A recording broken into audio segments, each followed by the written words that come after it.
Tuan Yang Di-Pertua, satu lagi perkara yang dibangkitkan oleh rakan-rakan ahli-ahli parlimen adalah mengenai isu kes yang melibatkan akta pencegahan pengubahan wang haram, iaitu kes Riza Aziz. Saya terpaksa menjawab perkara ini kerana ianya menjadi satu tumpuan dalam masyarakat dan juga sering kali ditimbulkan perkara-perkara yang bercanggah dengan keadaan sebenarnya.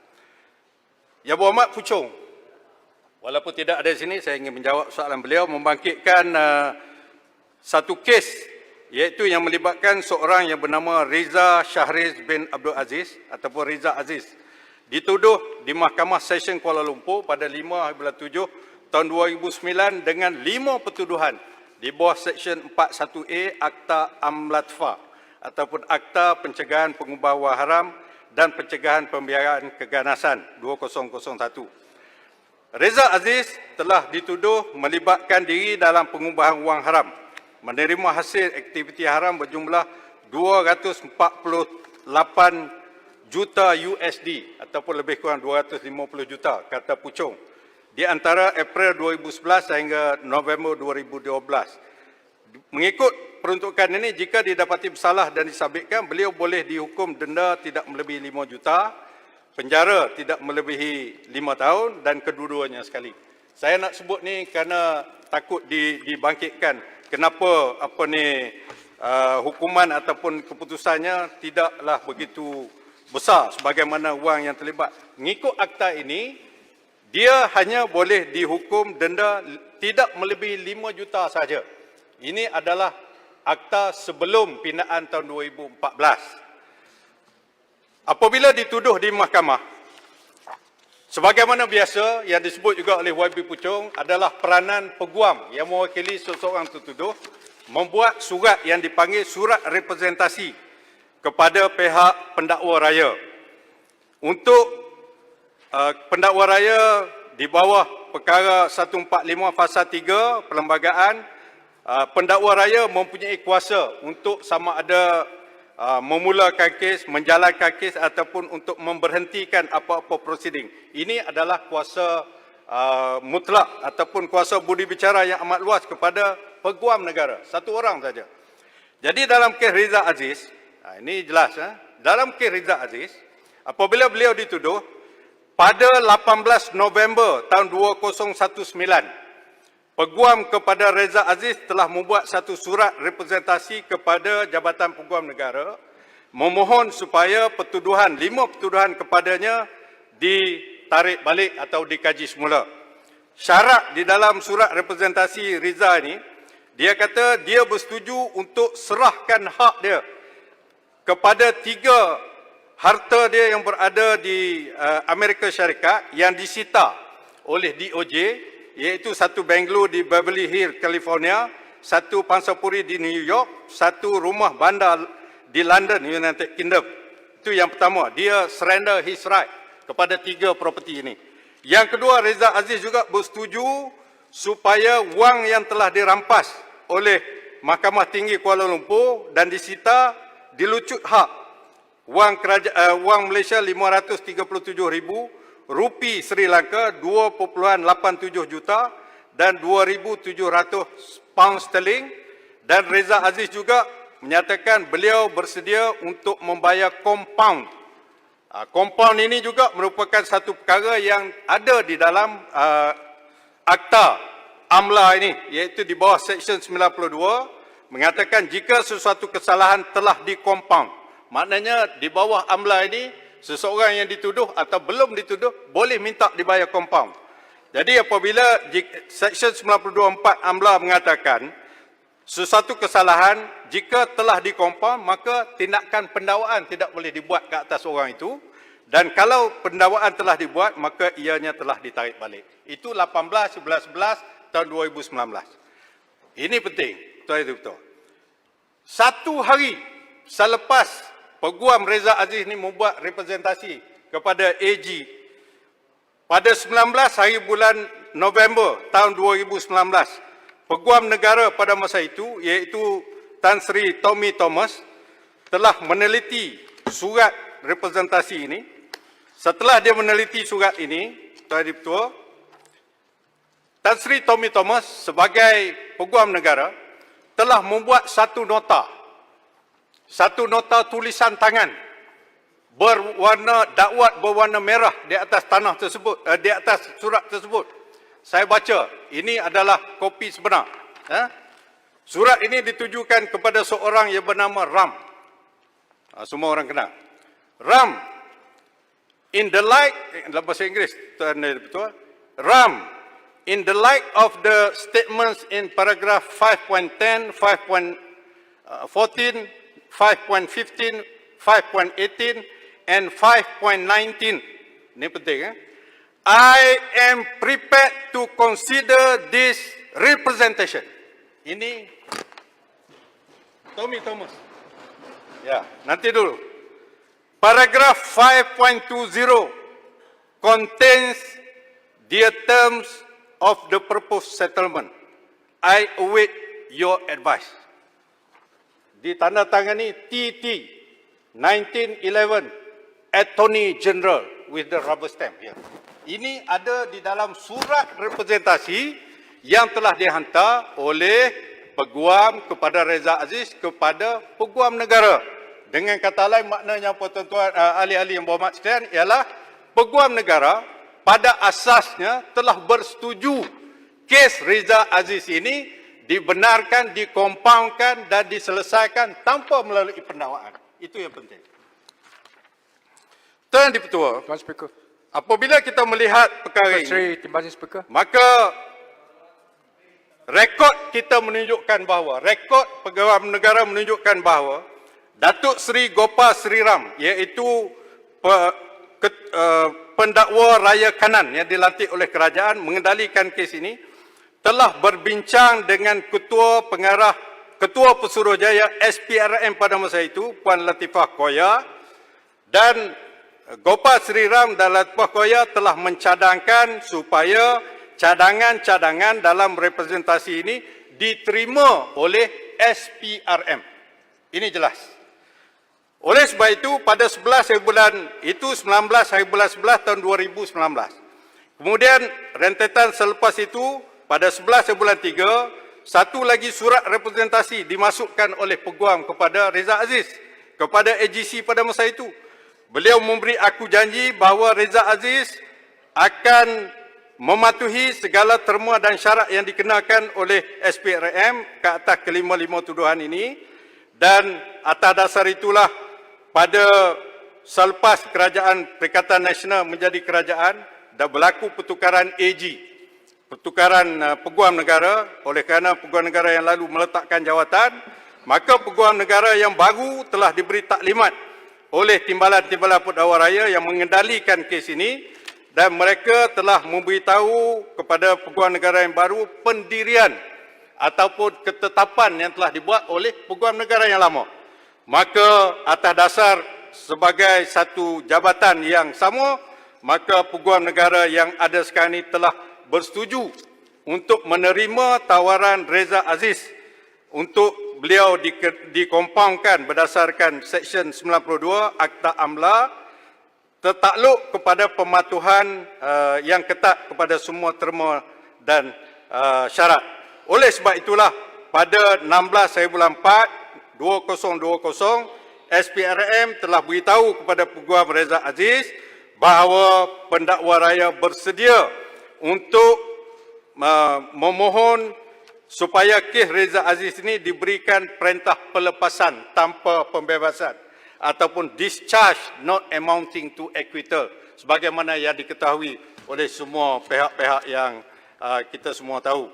Jadi atas dasar itulah ianya berlaku, Reza Aziz telah dilepas tapi tidak dibebaskan daripada kelima-lima tuduhan ini, sementara untuk menunggu beliau memenuhi segala syarat-syarat dan juga ketetapan yang telah disebutkan.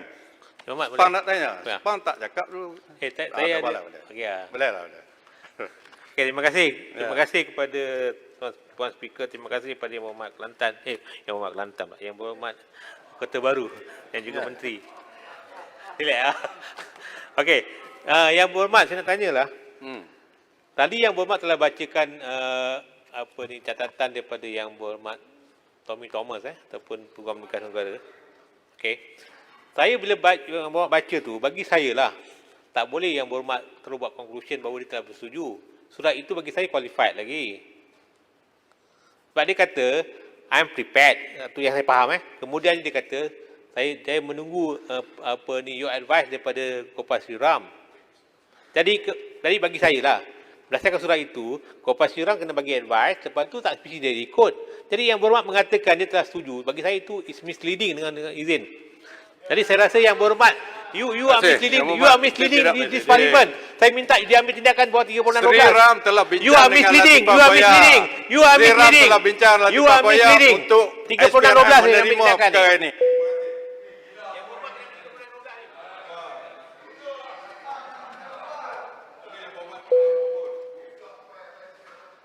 Okay, berdasarkan kepada perkara ini Tuan Ketua, kes Reza Aziz ini adalah satu kes yang diputuskan oleh mahkamah berdasarkan kepada peruntukan undang-undang. Sepang ke siapa pun takkan nak challenge. Ini undang-undang yang telah diluluskan You are misleading. pada tahun 2001. Siapa Perdana Menteri pada masa itu? Langkawi pada masa itu. Menjadi Perdana Menteri meluluskan Akta AMLA ini.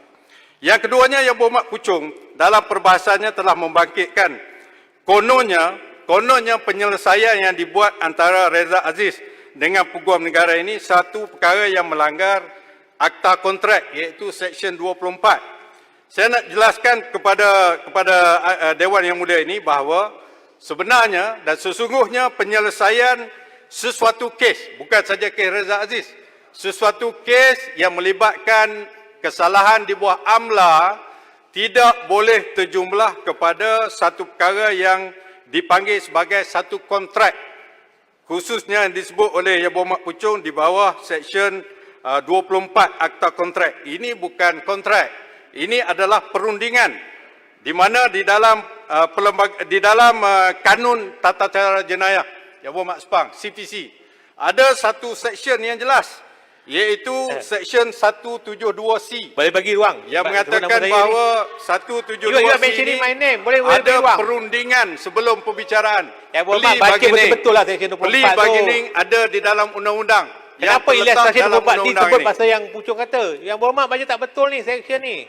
Yang Berhormat kena baca betul. Yang Berhormat terkenal dengan banyak buat nyata undang-undang yang bercanggah ni. Jadi oleh sebab itu Yang Berhormat Tuan Yang Di-Pertua, penyelesaian dalam kes Reza Aziz dengan Peguam Negara adalah satu penyelesaian berdasarkan kepada undang-undang yang ada. Ianya bukan satu kontrak sebagaimana di bawah Akta Kontrak dan ianya satu perkara yang selaras dengan Seksyen 172 Kanun Tata Cara Jenayah yang membenarkan konsep tawar-menawar iaitu plea bargaining. Tapi jika sesuatu rundingan tertakluk kepada Seksyen 24, ianya tidak sahlah kepada kalau bukan kontrak. Kenapa ini adalah suatu perkara yang macam yang seperti tidak Puchong kata? Yang Berhormat tidak misleading tertakluk lagi ni. kepada ini. Saya nak sebut satu kes oleh kerana Sepang melenting sangat sebut Reza Aziz ni. Ada satu lagi kes. Kes yang melibatkan seorang peniaga yang bernama Tan Sri Lim Sumpeng, SP Lim. Tan Sri Lim Sumpeng ini telah terlibat dalam pengubahan wang haram daripada 1MDB sebanyak 4 juta ringgit. Tetapi apabila dia dihadapkan oleh SPRM dengan tuduhan ini, beliau telah meminta peguamnya juga untuk membuat satu letter of representation kepada Ketua Pesuruhjaya SPRM pada 20/10 tahun 2018 semasa pemerintahan Kerajaan Pakatan Harapan, dihantar kepada Datuk Seri Shukri Abdul iaitu Ketua Pesuruhjaya SPRM pada masa itu. Apa yang berlaku ahli-ahli yang berhormat? Surat daripada peguam ini telah diminta untuk diminitkan, untuk ditulis minit. Ini lagi berat. Ditulis minit oleh siapa? Oleh Yang Amat Berhormat Perdana Menteri ke-7 pada masa itu. Di mana Perdana Menteri yang ke-7 telah menyatakan dalam surat representasi Yang Berhormat, saya percaya surat yang representasi Yang Berhormat Sepang dalam klien dia pun tak ada orang minit. Ini ada minit. Minit dia berbunyi, saya berpendapat penyelewengan oleh mantan Perdana Menteri tidak boleh disalahkan Tan Sri Lim. Ini minit dia ni. Oleh itu, pembekuan akaun pribadinya atau syarikatnya tidak boleh dikekalkan. Sign 5 hari bulan Disember tahun 2018, Perdana Menteri Malaysia. Cop. Perdana Menteri Malaysia. Yang Berhormat Kota Baru, Al-Alan cakap, AMLA cakap juga bahawa apa ni pekan Kemudian juga dia pasti bersalah dalam kes AMLA, cakap ni? juga. Kena adil lah. Apa berlaku kepada surat ini, Tuan Yang Di-Pertua? Surat daripada peguam kepada Tan Sri Lim Sompeng yang dialamatkan kepada Ketua Pesuruhjaya Pilihan Raya, diminitkan oleh Perdana Menteri, diminitkan sekali lagi oleh Yang Berhormat Menteri Keuangan pada masa itu. Minitnya berbunyi begini. Yang Berhormat AG. Ini tulis, Yang Berhormat AG, please leave the freeze on account as requested by Yang Amat Berhormat. Ini campur tangan politik ini, jangan campur tangan politik. Dahsyat. YBAG, saya repeat, please leave the freeze on account Soalan siapa as ni? requested Soalan by wakil rakyat mana yang tanya soalan ni? Bertarikh 19/2/2009. Ini adalah satu minit yang telah dibuat di atas surat daripada seorang peguam kepada seorang yang dituduh melakukan perkara ini. Kemudian Tuan Yang Di-Pertua, ekoran daripada perkara ataupun minit di atas surat representasi kepada peguam negara, maka peguam negara ni telah membalas surat. Peguam negara tulis surat kepada siapa? Bukan kepada peguam yang membuat rap, kepada Yang Berhormat Lim Guan Eng, Minister of Finance. Apa tanggungjawab Jawab, Sepang, peguam jawab. negara terhadap Menteri Keuangan? Apa dia kata di sini? YB Minister, I refer to YB's letter. Maknanya Minister of Finance menulis surat pada AG. I refer to YB's letter dated 31st May 2019 pertaining to the release of monies in bank accounts belonging to Tan Sri Datuk Lim Sompeng. Refer. Okey. Kemudian seterusnya, saya nak baca yang relevan saja. Yang ini dia beritahu secara ni. According, it is further noted that Tan Sri Lim had on 26 October 2018 agreed to return a sum of 330,000 being the sum equivalent to illicit proceeds received from the former Prime Minister Najib Razak in relation to SRC scandal. This was pursuant to an agreement reached between MACC and Tan Sri Lim, which must be respected. The said sum 330,000 has been paid to MACC. Accordingly, I have instructed MACC to lift all the freezing orders on Tan Sri Lim's bank account. MACC hopefully take the necessary step as soon as possible. Arahan daripada Kota Baru peguam boleh. negara Kota Baru boleh. kepada Takut lah. MACC Kota Baru supaya boleh. tarik balik. Sudahlah Sepang, duduk je lah Sepang. Kota Baru. Sepang. Ambil Kota Baru boleh. 4 juta. Kota Baru tahu tak? Bayar balik. Dengan pekerjaan ni Kota Baru merosakkan. Apa Duduk beza Sepang, di sini? Sepang duduk lah. Duduk je Sepang, jangan memekak lah situ. Kami pekerja dalam pembicaraan. supaya- Kami melibatkan Pakai kertas jangan wayang lah. Pakai kertas saja. Siapa pun boleh tulis. Siapa Rabi nampak sana? 65% dibayar balik. Puan Speaker, ini Tuan Speaker, dia Dalam menyatakan kes aspek Reza asas Aziz. sitral ni, Apa lagi dia dia menjejaskan nanti peluang untuk Dokumen Wali Pekan dalam kes speaks Mahkamah louder Dewan nanti. than words. Jangan main-main ni, bahaya ni. Ini nanti Dokumen Wali ini Pekan sama bercakap tahu. lebih kuat daripada semua orang, termasuklah Sepang sendiri. Dokumen speaks louder than words. Come on lah. Your action is louder lah. Tengok dengan kianat ni. Sepang, malu lah Sepang. Sepang, malu lah. Kota Baru minta sikit. Menteri korang Sepang. Malu lah Sepang. Hari ni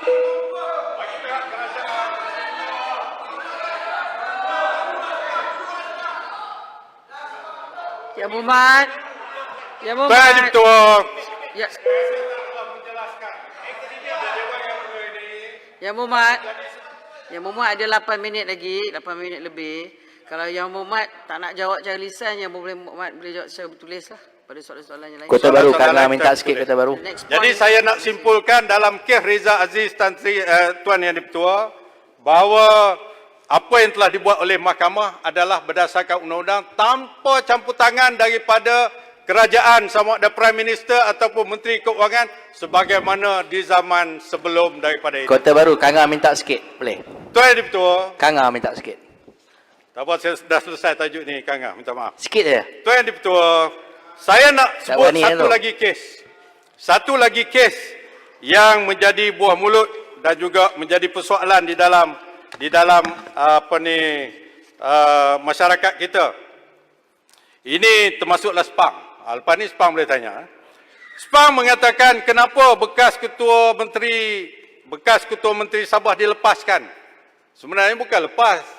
Dilepas dan dibebaskan. Kes ditarik balik, ya berhormat SPANG. Tuan Yang Dipertua, Tan Sri Musa Aman, mantan ketua Menteri Sabah, telah didakwa melakukan kesalahan di bawah 2 akta, iaitu satu akta rasuah tahun 1997 dan juga di bawah akta AMLA 2001. Apabila ada aduan berhubung dengan bahawa beliau melakukan kesalahan ini, pihak SPRM telah mula membuka kertas siasatan pada bulan April tahun 1997 lagi. Mengikut Akta Pencegahan Rasuah 1997 pada tahun 2009 bulan Mei. Kes di bawah AMLA telah dibuka kertas siasatan pada bulan November tahun yang sama 2009.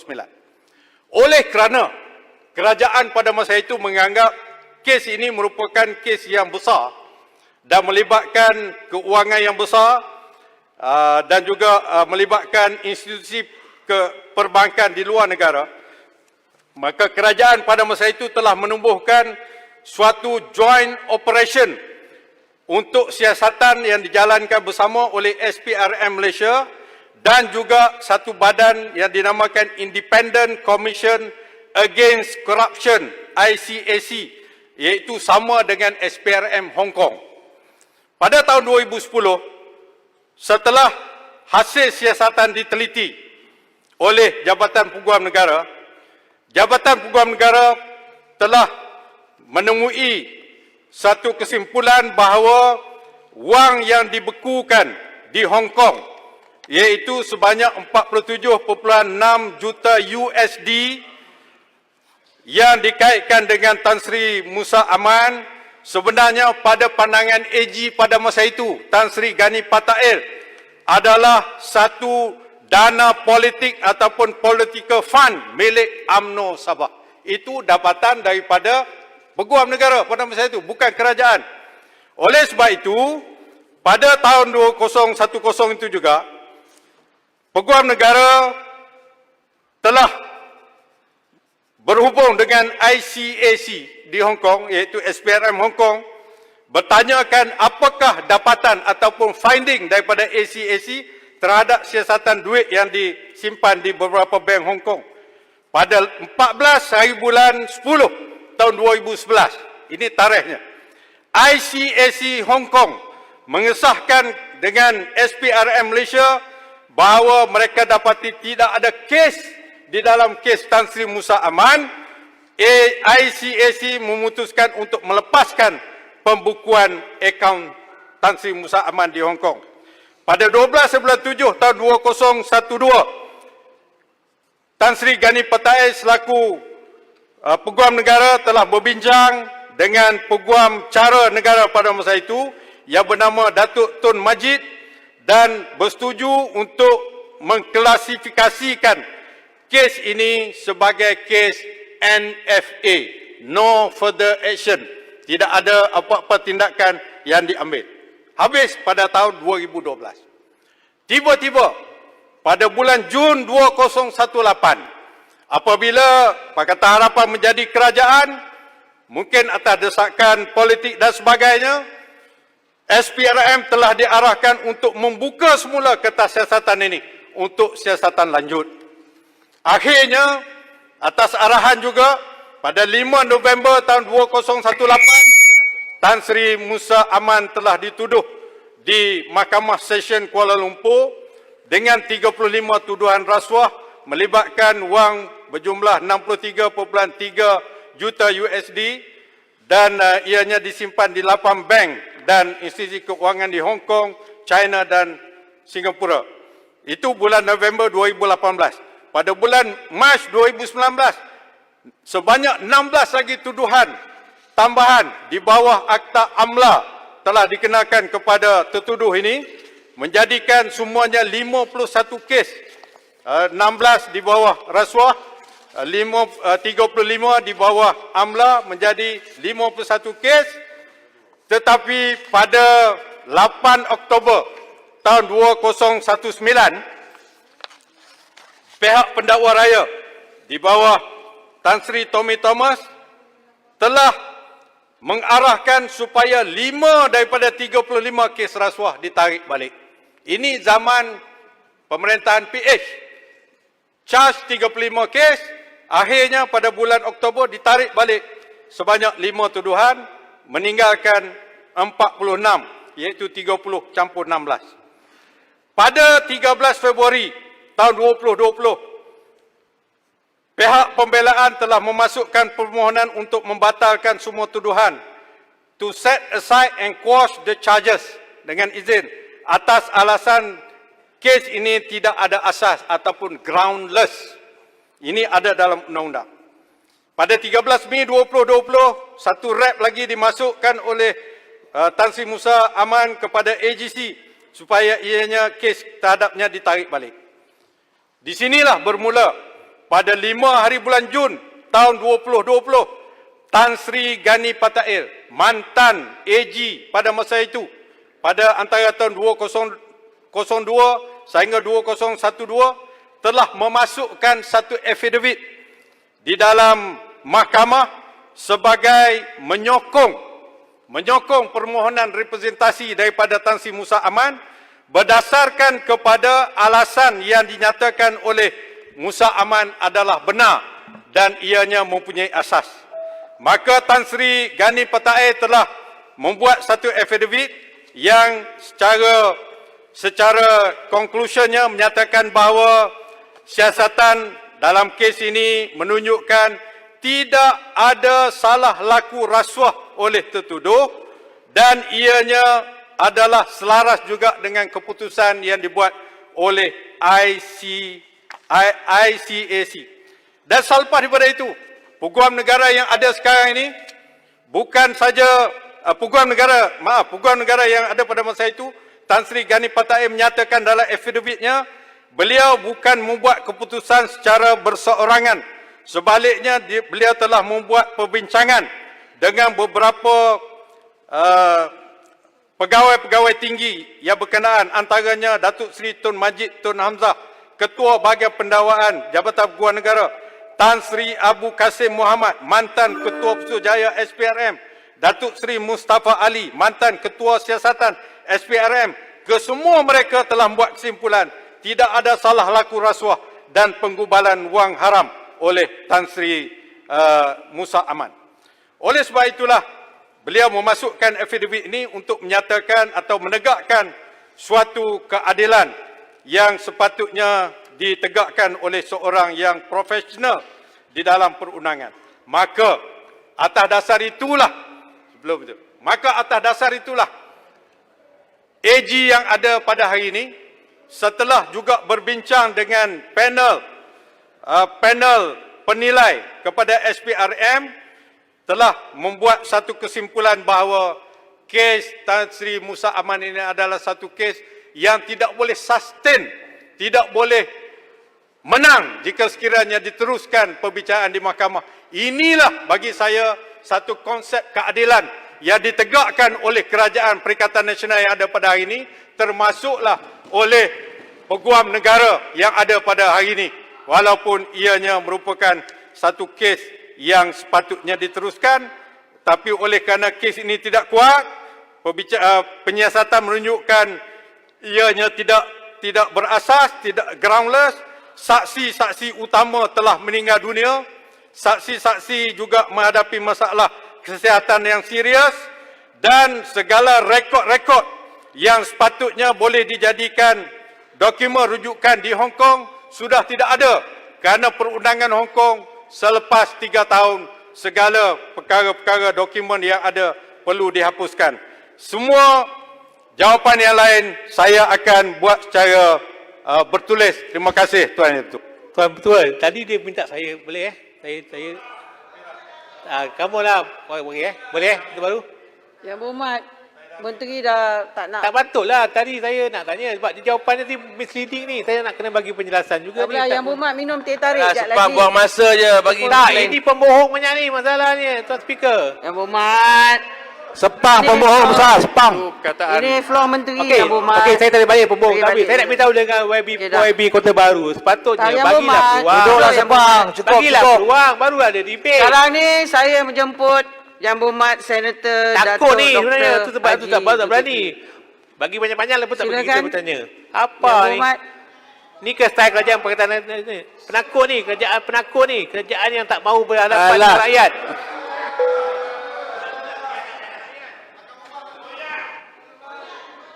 Sepang tadi Tuan Menteri cak ayam, tak tahu langsung apa berlaku dah depan undang-undang. Apa lah, kalau standard? nak kita berdebat lah, jom lah. Tak apa, 2 orang lah. Apa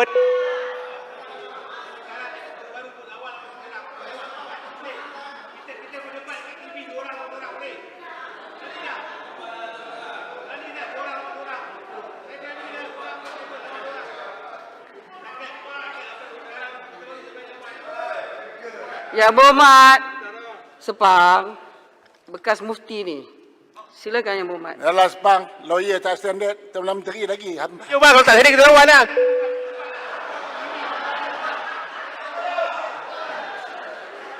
Minta maaf Yang Berhormat Datuk Senator. Silakan.